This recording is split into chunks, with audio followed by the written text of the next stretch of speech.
Je voudrais demander si les tirants en bois vont être conservés. Ils le sont déjà, oui. On les voit encore. Même après la restauration, parce Oui, qu'a oui. priori ils sont Oui, oui. inutiles maintenant. Ils sont en place, en fait. Ils ont été conservés et enduits. Donc, ils sont en partie cachés, en partie visibles, comme ils l'ont sans doute toujours été. Parce qu'il faut imaginer que quand ils sont mis en œuvre, il y a les cintres en bois dessous. Et ces cintres en bois ont été enlevés. Et je pense qu'ils ne mesuraient pas le résultat, savoir si ces pièces de bois allaient être visibles au moment du décoffrage. Je ne sais pas si je me fais comprendre, mais comme ils étaient noyés dans la maçonnerie, bon, bah, on décoffre, ah bah, ils sont apparents. Et là, ils débordent un petit peu. Donc, on le voyait quand on était dessous.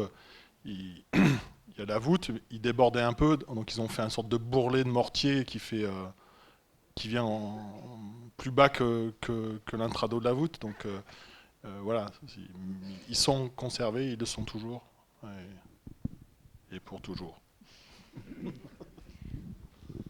On n'avait aucune raison de les enlever, en fait, hein. Donc, ils participent de l'histoire de l'édifice et ouais, évidemment, il faut les conserver. Oui, une autre question. Ça concerne la première communication. C'est par là. À l'occasion de l'évocation du futur chantier de la restauration de la tour géante de Beauce, j'ai entendu avec mon ouïe vieillissante, certes, Bourdon. Et ma question est simple, quid des cloches et de leur système de marche et environnemental? Est-ce que vous pouvez préciser votre question? Ben, les cloches, on ne les entend plus. Ah, pardon, oui. Effectivement, depuis plusieurs mois, voire quelques années maintenant, du fait de l'état de vétusteté à la fois du beffroi, mais également de certaines pièces qui retiennent les cloches, la décision a été prise de les arrêter, tout simplement pour ne pas mettre en danger la stabilité de la tour et les visiteurs de la cathédrale. Mais il est bien prévu dans le programme de travaux que vous a détaillé Daniel Alazard tout à l'heure, la restauration des beffrois et des cloches. Moi, j'ai une question concernant les joints en plomb. Est-ce que c'est quelque chose que vous trouvez régulièrement dans les constructions des cathédrales gothiques? Et quel est le but technique? Est-ce que c'est un joint de dilatation? Est-ce que c'est juste pour faire de la rapidité d'exécution, comme vous l'avez évoqué tout à l'heure? Pouvez-vous préciser? Alors, le plomb, on en trouve fréquemment, moins que des cailloux, hein. On en trouve, c'est utiliser le plomb, c'est sûr. Mais comme ça, verser de façon abondante, non. Enfin, là, c'est un peu en forme de gaspillage. Alors après, est-ce que c'était pour camoufler soit des trous naturels de la pierre de Berchères, soit des fractures? C'est possible, mais alors c'est concentré dans la nef, c'est impressionnant cette quantité de plomb qui est passée, qui est jetée un peu comme ça pour la construction, quoi. Et ce qui est frappant à être un peu intime avec la construction, c'est on est on sent qu'ils savaient que ça serait recouvert, que ça serait caché tout ça quand on travaille dessus, que l'enduit viendrait camoufler tout ce travail-là, quoi. Et ça, c'est extrêmement stable, hein.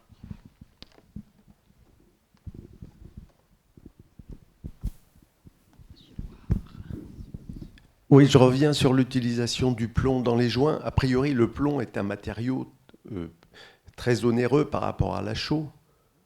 Donc s'il est utilisé, c'est qu'il a un avantage extraordinaire, vu son coût. Alors ma question, c'est pourquoi utiliser le plomb? Est-ce que le plomb est quand même beaucoup plus cher que la pierre et la chaux? Il me semble que oui, surtout à cette époque, c'est un matériau relativement rare. Et pourquoi l'utiliser à ces endroits-là? Le problème, c'est que c'est pas systématique. Le plomb, il n'est pas utilisé systématiquement sur autour de toutes les roses de la cathédrale. C'est quelques travées qui sont concernés. Si ça avait eu une fonction technique utile, systématique, enfin nécessaire, tout ce qu'on veut, on l'aurait retrouvé de façon régulière sur toute la cathédrale ou sur toutes les travées, alors que là, c'est ponctuel. Donc, on a plus l'impression que c'est un truc de chantier, un bricolage, un choix technique pour des raisons architectoniques, structurelles, etc. Mais ça allait de fait, parce que s'il y a des irrégularités dans les éléments qui composent la rose, il faut bien les stabiliser. Donc le plomb pouvait paraître plus pertinent. Mais par exemple, il n'y a pas d'agrafe. Autour des roses, il n'y a pas d'agrafe en métal qui aurait pu être mise et scellée au plomb. C'est du mortier, et quand il y a des trous à combler, ça a été fait au plomb, pas au mortier. Et quand la pierre, quand les modules qui rentrent dans la composition des roses sont réguliers, il n'y a pas de plomb. Il y a uniquement du mortier. Oui, donc moi je trouve que ça je suis oui. là. ça rejoint l'idée qu'on avait plusieurs équipes de construction, et donc certains ont bien travaillé, d'autres moins bien, ou certains ont été plus prudents que d'autres sur justement, vous nous avez expliqué que les roses avaient été montées après la structure. Donc, on pouvait imaginer que effectivement, ça travaillerait différemment. Et donc, certains constructeurs, certains chefs de chantier se sont dit, on va anticiper une dilatation, un travail des deux parties faites à un temps donné différent. Et d'autres, non. Puisqu'on a tellement de différences dans cette cathédrale entre les maçonneries, les enduits. On peut imaginer que c'est deux volontés différentes de deux constructeurs différents, de deux chefs de chantier différents. Enfin, moi, je le vois comme ça. Moi, je ne crois pas qu'il y ait... Enfin, j'ai le sentiment qu'il n'y a pas tant de différences, en fait. On voit des différences quand on les étudie comme ça, un peu... ce que Philippe Plagneux disait, un peu une archéologie extrêmement détaillée, enfin, du microphasage, sur des aspects très particuliers de la construction. Mais au final, quand c'est enduit, le résultat est le même. Moi, je pense que c'est un chantier qui allait vite, et quand ils faisaient les roses, ils étaient... Une rose, ça se fait comment? C'est sur une épure, c'est un travail qui se fait au sol, avec un dessin préparatoire, un tracé à l'échelle 1, c'est taillé. Donc là, il y a un abandon de la rigueur, de la taille, en disant bon, c'est pas grave, c'est cassé, on verra ça à la pose. Et c'est réglé à la pose, quoi. Je ne crois pas que ce soit des choix de maître d'œuvre. Je pense que c'est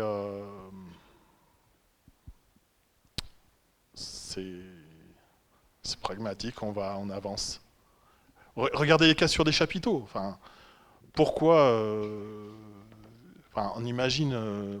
moi, je suis beaucoup de chantiers. Quand on taille un chapiteau, c'est des heures de travail. On casse un crochet, parce que les chapiteaux, ils ne sont pas taillés forcément sur l'échafaudage. Ils sont taillés en bas et puis dégrossis en bas. Et sur l'échafaudage, donc sur le tas, ils sont affinés. On va finir la sculpture, on va raccorder les moulures par rapport au bloc précédent. Ça, on le fait sur l'échafaudage. On casse un crochet. Bon, au mieux, on récupère le crochet si on le trouve, mais visiblement, ils l'ont cassé quand il était pendu au bout d'une corde, il est tombé un peu plus bas, quelques mètres plus bas, ils l'ont pas retrouvé, ils ont mis une boule de mortier à la place, ou rien. Alors voilà, ça témoigne quand même d'un chantier. Voilà, il faut que ça avance, quoi.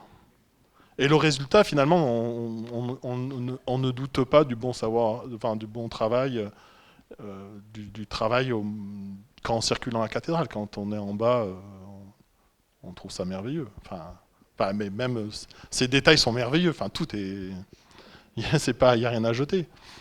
Et à l'inverse, sur d'autres cathédrales, on trouve des chapiteaux dans des triforiums extrêmement travaillés, soignés, ou complètement en hauteur au départ des voûtes, et on se dit mais pourquoi il y a autant de détails alors qu'on ne les voit pas quand on est en bas?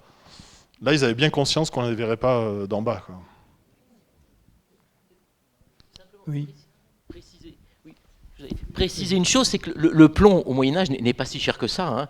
Et donc, d'abord, ça peut se recycler à l'infini. Et je pense que les mines d'argent au Moyen-Âge, 80% produisent du plomb. Hein. Donc, ce n'est pas du tout quelque chose qui est cher, effectivement. Et c'est selon les nécessités du chantier, eh bien, on remplit avec du mortier ou du plomb. Voilà, c'est une adaptation au fur et à mesure de l'avancée des travaux. Mais ce n'est pas quelque chose qui est spécifiquement onéreux. Hein. Voilà. Non, on a même, là, le plomb, là, Maxime L'Héritier qui avait travaillé sur la composition des plombs, il a, alors, c'est de mémoire, mais il y a des recettes, enfin, dans le plomb, on retrouve des compositions différentes, donc le plomb se dévore lui-même, on le réutilise, en fait, toutes les chutes, on peut les refondre assez facilement, et justement, il avait montré que d'un côté de la nef, les plombs n'avaient pas exactement les mêmes compositions, donc effectivement il y avait deux équipes qui fondaient son plomb chacun de son côté, quoi. Et donc c'est quelque chose qui est assez le plus problématique du plomb, c'est son poids. Hein. Oui, j'ai une question, c'est surtout sur les métiers. Parce que là, vous faites des études d'archéologie, c'est-à-dire on a l'impression que vous redécouvrez un petit peu ce qu'il se passait au XIIIe siècle. Mais est-ce que dans les métiers actuels, il y a bien une continuité de la connaissance, du savoir, de tous les savoirs pour faire une cathédrale? Ou est-ce qu'on découvre peut-être que pendant des siècles, il n'y a pas eu de travaux et donc pas forcément de métier et de connaissances? Quel est votre avis là-dessus? Moi, je pense qu'il y a une transmission. On redécouvre naturellement des techniques, des savoirs. On le voit je ne vais pas dire tous les jours, mais on voit avec Notre-Dame de Paris, où on a fait le choix de restituer une charpente avec des bois taillés à la main, etc. Il y a 15 jours, il y avait le Salon du patrimoine. On ne soupçonne pas, dans ce Salon du patrimoine que je suis allé, il y a certains métiers qu'on ne soupçonne pas à quel point on peut avoir une connaissance fine de ce qu'on peut restituer. Après, ce qui change, en tout cas moi c'est mon point de vue, par exemple pour ce qui concerne tout ce qui est enduit, mortier de construction, on n'a pas le même type d'approvisionnement par exemple. Avant on avait des sables qui étaient soit des sables de rivière, soit des sables de carrière. Aujourd'hui on a du mal, je trouve, dans la restauration des monuments. C'est pas une critique. Hein. Dans la restauration, c'est que les entreprises ont du mal à se produire un sable qui soit pas un sable calibré, fin. Donc, on le voit sur des tout petits chantiers autres que Cathédrale de Chartres, où l'architecte demande qu'on rajoute des éléments au sable pour lui donner l'aspect ancien. Alors, on rajoute des cailloux d'un côté qu'on va trouver sur le chantier, rajouter un peu de terre, etc. Parce que le sable qu'on utilise, c'est un sable calibré, fin. Tamisé, etc., calibré, ce qui n'était pas le cas avant. Et ce qu'a montré Camille, c'est que ça permet, quand on l'étudie, de voir qu'il y a des recettes différentes. Et aujourd'hui, prenez n'importe quel chantier, de maçonnerie actuelle, pas tous les bétons se ressemblent. À l'époque, c'était pas le cas. Mais du coup, ça serait une critique, mais une remarque sur ce qu'on produit aujourd'hui, pour l'industrie produit, par exemple au sable, au chaux, etc. Après, je crois qu'il y a une transmission des savoirs, soit charpente, couvreur, restaurateur, qui est immense, quoi. Est-ce qu'il y a une hypothèse qui a été faite sur certains aspects particuliers en particulier le faux appareil et certains aspects de polychromie, sur leur dimension symbolique? Je pense en particulier aux colonnettes faux marbre, qui donne un côté un peu église paléo-chrétienne, c'est assez étonnant, ou encore à l'absence des faux joints sur les grandes colonnes de la nef. Quand on sait que ces colonnes sont des colonnes qui, a priori, sont les apôtres, c'est les 12 grands piliers qui chacun sont dédicacés, ont un nom, et donc on ne découpe pas en tranches. Et est-ce que vous avez eu l'occasion de pister comme ceci d'autres détails du faux appareil qui pourraient avoir des dimensions, pour le coup, proprement symboliques, en lien avec les commanditaires? Alors symbolique, non, pas du tout en fait. Et donc voilà, moi je m'attache vraiment à l'étude des matériaux.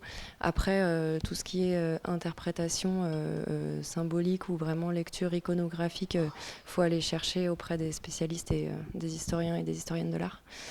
En ce qui concerne, par contre, pour répondre à votre question sur la dimension du décor, comme on a des dimensions qui sont très régulières, on a pu constater que ces dimensions entre 29 et 31 cm correspondaient à la mesure du pied droit, en fait, qui est en vogue à l'époque.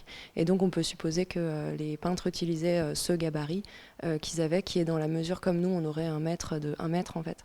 Et du coup, ils ont ce gabarit qu'ils utilisent et qui produit en plus une dimension de faux appareil, qui a les dimensions du grand appareil, en fait, qu'on aurait naturellement sur un mur en pierre, quoi. Oui.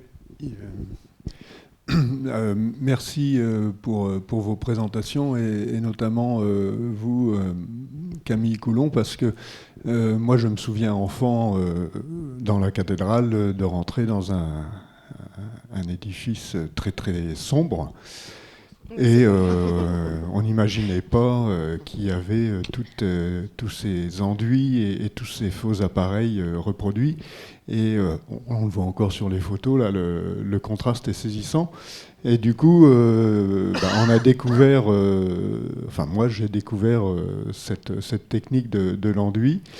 Et vous avez précisé qu'il y avait plusieurs recettes. Et je voulais savoir si, dans le cadre de la restauration, on a respecté ces différents tons que vous avez évoqués, de beige et de rose, ou si tout est maintenant uniforme. Alors, est-ce que Irène veut répondre à cette question ou non.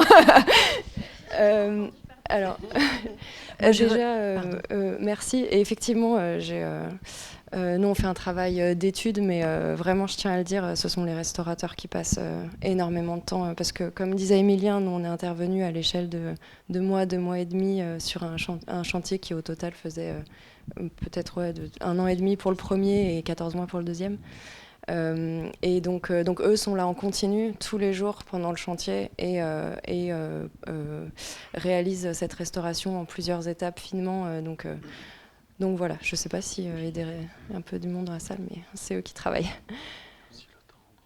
Moi, j'aimerais donner une interprétation au niveau symbolique, la question que posait la personne sur les joints, les faux joints.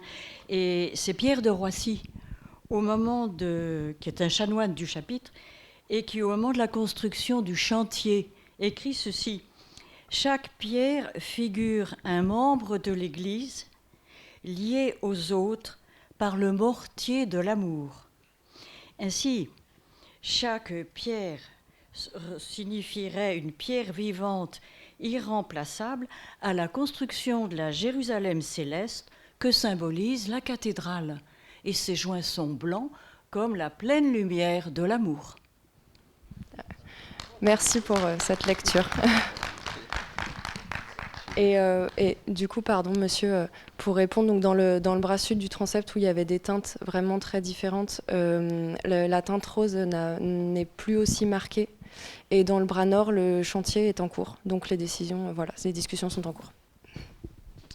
Oui, moi, ce n'est pas une question, c'est simplement, je voulais souligner l'importance de ce qui se fait à Chartres depuis un certain nombre d'années en matière de restauration et de suivi archéologique de ces restaurations.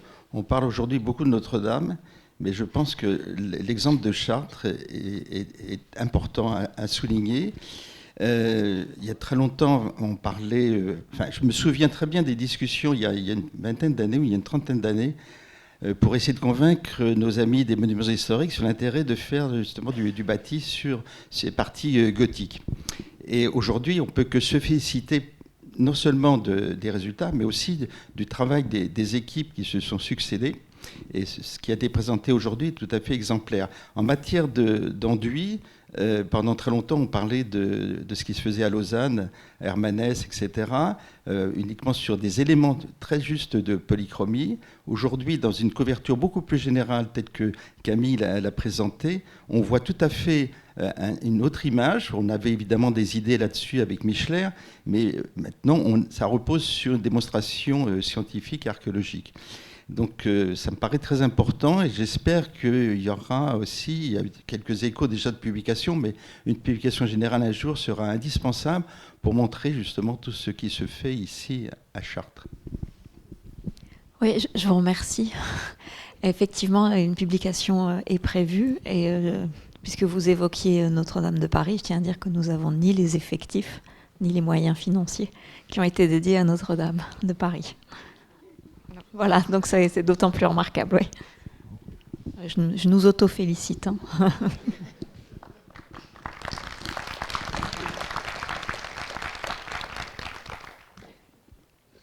Donc je prends la parole 2 minutes, Claire Dandrel. J'étais intervenue hier sur les décors de la crypte. C'était juste pour reprendre la question de la continuité de la compétence, en fait, depuis l'époque médiévale.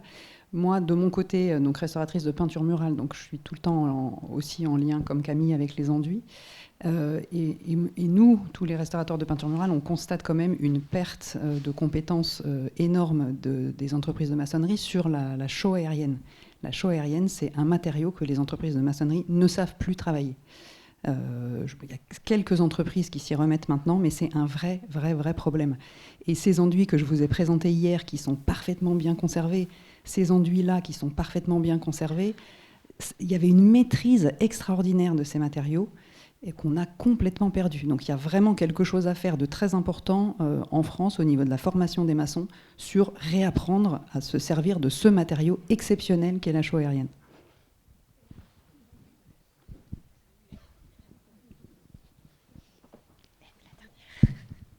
Oui, c'est d'ailleurs une question qui peut servir de conclusion, parce que c'est à propos de l'article de Michler.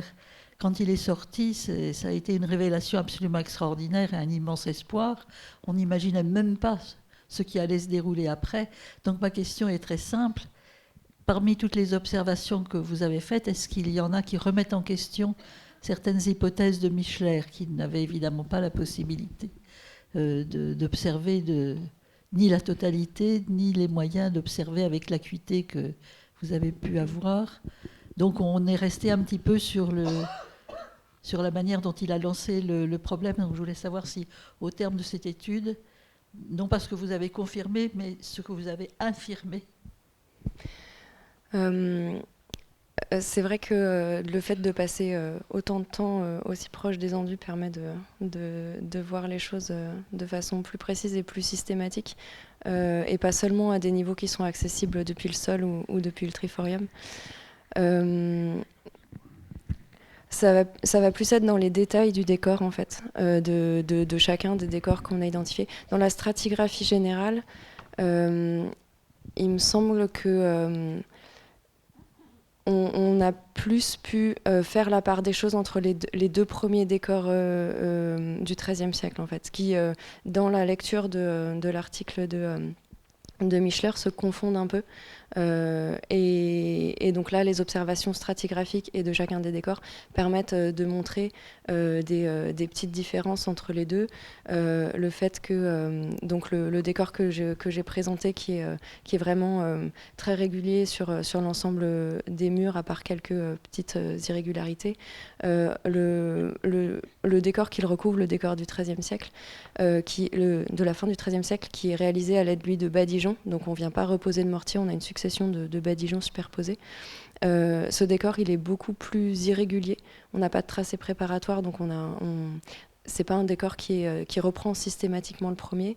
On a de nombreuses coulures qui montrent qu'il a été réalisé très rapidement, des coulures qui n'ont même pas forcément été effacées par les peintres après. On a des petits détails de motifs au niveau des grandes arcades ou des arcades du triforium, avec des fausses arcatures qui retombent sur des petites perles, donc des petites fantaisies qu'il n'y avait pas du tout sur le premier décor. Donc ça, c'est des choses qu'il n'a pas forcément pu voir. Et évidemment, toute la stratigraphie des décors polychromes au niveau des colonnettes et des clés de voûte. C'est là, je pense, que les études archéologiques ont apporté le plus de compléments. Voilà, merci. Pour préciser les choses à ce niveau-là. C'est des décors qui avaient été interprétés de façon beaucoup plus tardive. Et l'étude stratigraphique et l'analyse des pigments, etc., permet d'affirmer qu'on est sur des décors médiévaux. Oui, pour le triforium, Jürgen Michler pensait que ça pouvait être un complément de la campagne du chœur liturgique 18e. Voilà. Donc là, la stratigraphie a été fondamentale pour comprendre qu'elle était une polychromie antérieure au deuxième badigeon médiéval. Et donc ça a été aussi, ce qu'il faut rappeler, c'est que toutes ces études, elles ont pour vocation d'enrichir notre connaissance sur l'édifice et ses modes de construction, mais aussi de servir au choix et aux parties de restauration. Et en l'occurrence, la confirmation du décor original de ces colonnettes a permis de faire le choix de conserver cette couleur dans la nef. Voilà.